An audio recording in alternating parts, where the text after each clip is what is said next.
Hello everybody. So you'll see that in a previous video I did a little review of this book, the Flow book, a book that takes time, and in it there are all sorts of lovely crafty goodies. And one of the things that I showed in the video was right near the front there are 4 pages of little cards, and you can see I've just torn them out there, and they're printed on really thick card, and they're for making a beautiful moments jar. And so you get lots of these little cards, and they've got nice coloured either patterns or pictures on the back, and I thought they were really cute, and I decided to make them into a little mini memory album. So I tore them all out. I haven't bothered to trim the edges, they've still got these nice sort of perforation-y bits on, and I put them all through my Zutter. So I don't know whether you've seen the Zutter Bind-it-all. I love this. I've had it for years. I have used it so much. It's absolutely worth its weight in gold to me. I've made thousands of journals, maybe an exaggeration, but certainly hundreds of books and journals out of this thing over the years. And you buy the wires, you punch the holes in your pages, and then you bind the whole thing together. So I've punched these holes already, but I'm just going to make the covers on camera, and then you can see how the whole thing works. So I'm just going to put some wet glue on these bits of card that I've cut out, and it doesn't need to be too precise because I'm actually going to fold the edges over on these. I don't when I'm just covering journals, but this will give a really neat finish, which you'll see. So I've chosen some paper to kind of go with the vibe of the sheets from the Flow book, which have got this quite sort of bohemian kind of vibe, if you see the kind of patterns. And this is a range from Graphic 45, this paper, called Bohemian Bazaar, and I just happen to have a few little bits left over, so that's what I'm using. So sticking that roughly in the middle, be quite good if it's vaguely straight.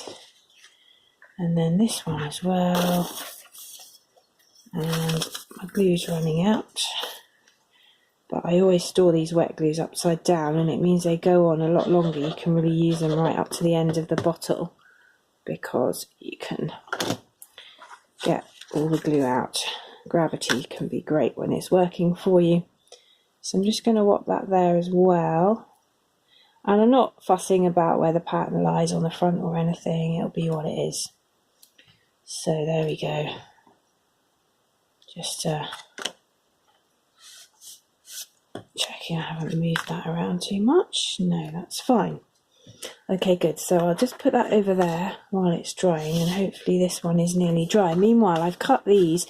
These were just part of the packaging actually for the paper pad. So I just had a little bit left from the cover of the pad, which I've cut out. So I've got those ready, and they're going to be the inside of the front and back covers.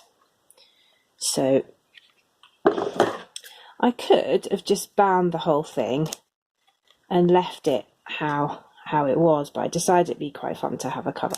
So I'm nicking the corners here for the cover, but I'm leaving a tiny bit there, just a bit of paper there, which will make it neater because I don't want the cardboard showing through.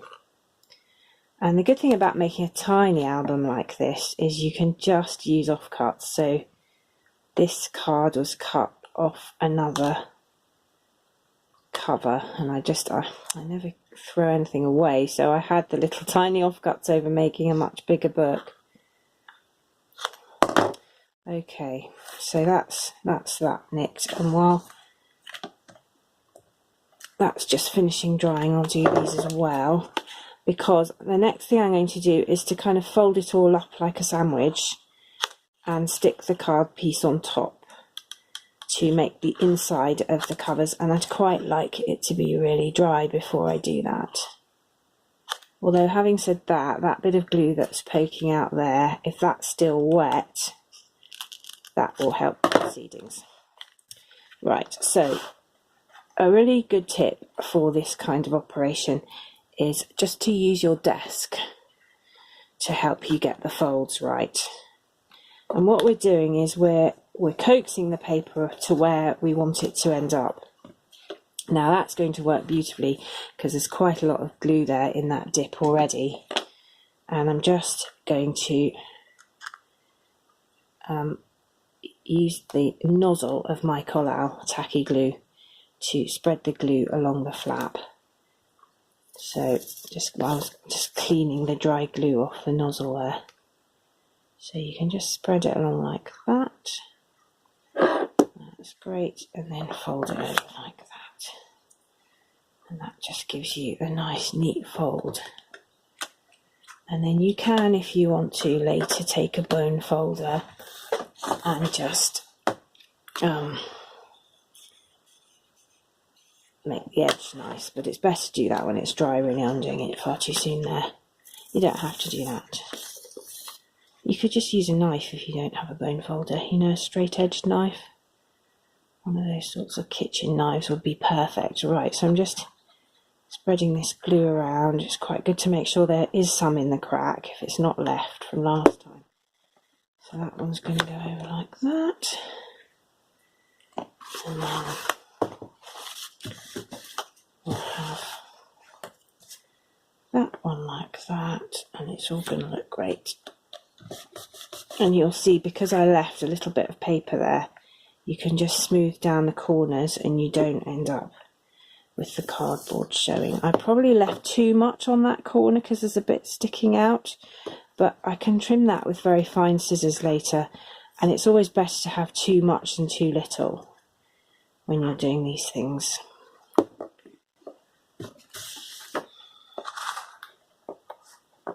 There, right, so that's the first one, and that's gone nicely. And I'll just very quickly do this one, just shaking out the glue there. Do this in order.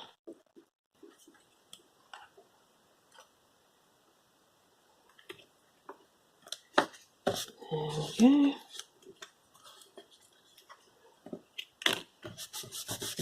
Again, I'm using the desk to help me get this really pressed down. And then finally the big ones. So that one across there. And it doesn't matter if they're not perfectly glued down, these flaps, because we are going to stick something over the top of them in a minute. Now that corner's worked really nicely. I left just the right bit of paper there. I don't know if you can see that. Whoops. Just let it dry a bit more. So it's just sticking down. And I've done hundreds of journals this way, and I make my diary planner thing that I use all year this way as well. And it just does work very nicely. It's a great way of covering cardboard if you want to make covers. Now I'm coming right to the edge of the desk. I think it might have gone out of the shot, but I've come right to the edge of the desk there so that I can just get it really nice and flat on the edge of the desk. Okay, so I'm going to stick this here, and you can see that's going to make a nice cover.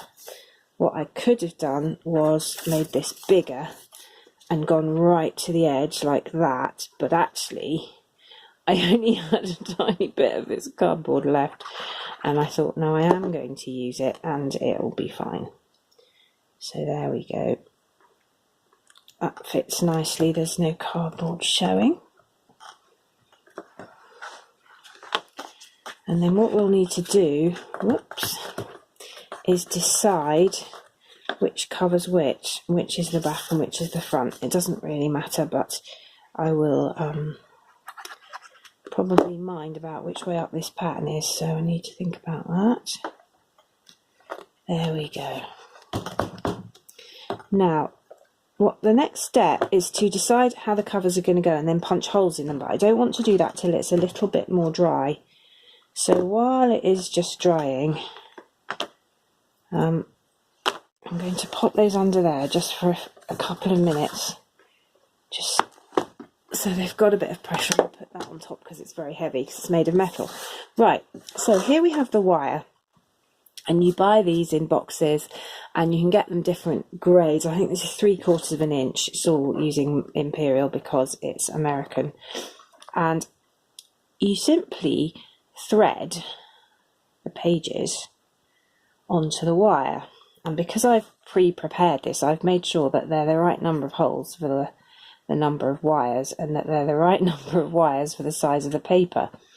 And the actual Zutter cuts all the holes with the right spacing for you, so that's not a problem. And if you want to know how to make a bigger book, then put a comment down below and I'll do a wee video. I'm about to make my new planner for 2019, so I could potentially do a video of that if you wanted. So there we go. So that's the pages threaded on, and all we need to do now is cut the holes in the covers. So let's see how these doing. So the question is, which one's going to be the front? I think I'm going to have that as the inside front, and that as the inside back. So this might not cut very cleanly because it's not completely dry, but you'll get the idea. So I'm going to slot it in there, and fortunately for this little project I've got 6 wires and there are 6 holes on one run of the cutter, so I won't have to move it along. So I'm just going to position that so it looks pretty much in the middle. I'll just eyeball it, and then that's the holes cut beautifully. So I'll do that. Now I think I want the back cover that way up, so again just trying to position it in the middle and cutting the holes. Now this is the bit you have to get right. So I want to put, this is my book, I want the front cover, which is that one, and I want it that way up, just to thread on there like that, and you can see that's going to look really great. Now you then want the back cover so that the outsides are facing each other, and you slot that on, and you then put the whole thing into here, except that I haven't got this set quite right. There we go. Actually, I think I've used much bigger wires than I thought in here, because it was set for a 3/4. And then this is the slightly tricky bit, and this does take some practice, and you do just have to use that. And what you're doing is you're closing the wires like that and making a nice round, and then you just open the covers out and you've got your book. So there's my little memory book, and what I'm planning to do, I think, is to stick some photos in it, because it's just a perfect size. If you use PhotoGrid, the free app for editing your photos, which I do, you can get 6 on a 4x6 sheet. So a normal photo size, you can put 6 little pictures in it and they come out exactly the right size to stick on here. So I'm going to put that in, which is a snap from holiday with the date. And then I'll put these other pictures of our last holiday, and then that'll be me away, and I'll be adding things to it. And I think the idea is you can also write or stick little ephemera, but you can use this however you like. And I might put some little extra things over the other side, little embellishments and stuff if I want to. But I'm absolutely thrilled with that. Good on the Flow book for giving me the idea. Love these little pre-cut, pre-illustrated pages. And all I had to do was punch holes in. Now, if you don't have a Zutter, you can put holes in them in other ways, or you can have just one hole at each end and take a binding ring at each end, or you can use a ribbon to tie them together, and there are lots of different ways of doing this, but I'm really pleased with that. I feel like it looks really professional, and I'm going to enjoy using it. So thank you very much for watching. Thanks to the Flowbook people, and I'll see you next time. Bye!